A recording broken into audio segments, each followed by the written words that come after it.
Oh my gosh. Okay, that took a bit, but I'm so proud. We just did it. We programmed a new key fob. We were able to follow the steps on I Hate Mud and some other places. It took a lot of finagling. The VIM wouldn't connect for a while. The trick I found was that you should use the, you should make sure you keep, here, I'll start the VM to show it.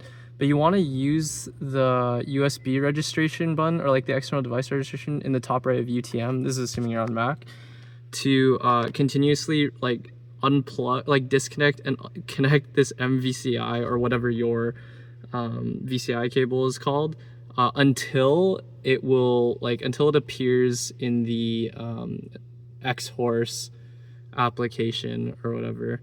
But yeah, just to demonstrate here, let's show this. We can go back to that once it's ready. If I lock, you can hear a click, and then when I unclick, it opens. And this is the Virgin key fob. You can get this one from Amazon, and it's a lot cheaper than getting the proper OEM part. And look, here's the old key with my stuff on it, and works as well. So both things going. But yeah, going back to this, let's show it off. The way I check it is this image has this M5CI firmware update tool, so open this. And then if your thing is working, at least for the cable I bought off Amazon, when you click device info, it should appear. In this case, it did. But if it doesn't, that will mean that when you try and launch the Techstream connection here, it will fail with like failed to detect Vim or connect to Vim or whatever. In which case, what I did was I kept doing this and then disconnect and then reconnecting it. If you have audio on, you'll also hear a da-da when you disconnect it, and then a da-da when it connects.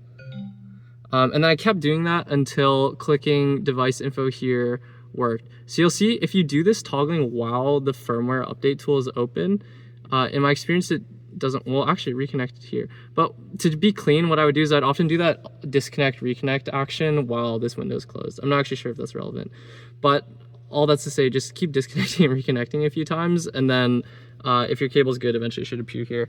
I don't know what the lights on the cable mean, but red was the color it was in when I was able to connect. When you then do launch Techstream, if your cable's working, I assume this is standard on most cables, it'll flash like yellow and green very quickly, like a transmit, like on UART, if you've seen that before. Anyways, that's that. Very happy to have a second key now, so if I lose the only one that this car came with, I'm not screwed.